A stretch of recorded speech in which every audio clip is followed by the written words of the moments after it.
I don't know about you, but I've had quite a nice, quiet weekend.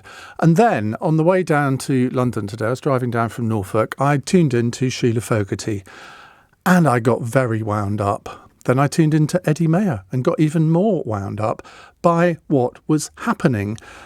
Because you saw it coming, I saw it coming. The government did a U-turn today, as you know, on school exams. Now, quite right too. But the way this has been handled, I think, is an absolute political scandal. Because, well, there are lots of reasons, but let's start off with one. If you're going to do a U-turn, if you're in a crisis, if you're in a hole and you want to stop digging, you have to dig your way out of it. And one way of digging yourself out of it is to effectively try and take some positives, turn some negatives into positives. And the way you do that is you talk. You go on all sorts of different programmes and you go and explain the U-turn, why you've done it. You apologise to the people that have been affected by the original decision.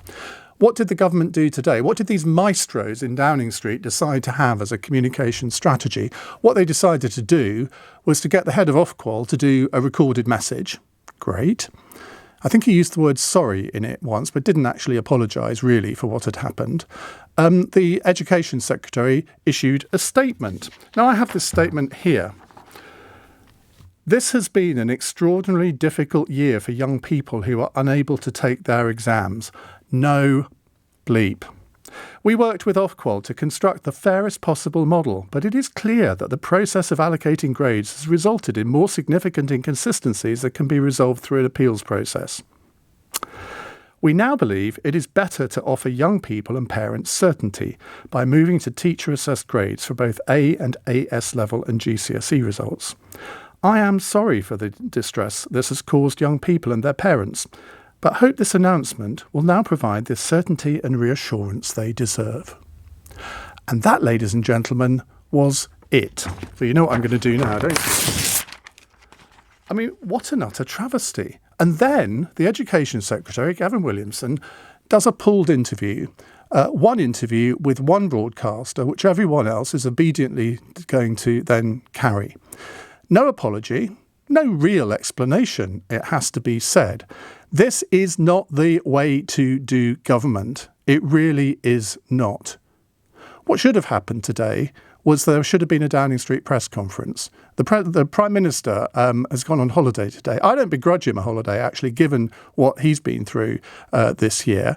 He had to take a grip, and I suspect this decision was, he ordered it to happen with the Department of Education. So the Education Secretary should have been out there explaining it all.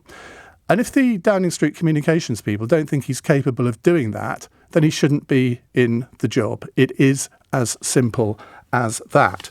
However, I haven't finished yet, because not only has the English government done this, we know the Scottish government did it last week, which ought to have been a bit of a warning for Gavin Williamson, I would have thought. Well, today the Welsh government did the same thing, and the Northern Ireland government. And yet you have the leader of the opposition slagging off the government for doing exactly what the Labour-controlled government in Wales has done. Playing politics with this doesn't really cut it, does it? It's much more serious than that. This is a failure of government across the United Kingdom by all the political parties that run the different governments. It's actually a failure of administration. It's a failure of the regulator Ofqual, and we'll come to them a little bit later.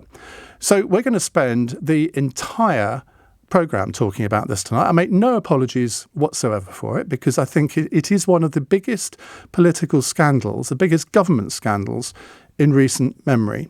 And my memory goes back quite a long way.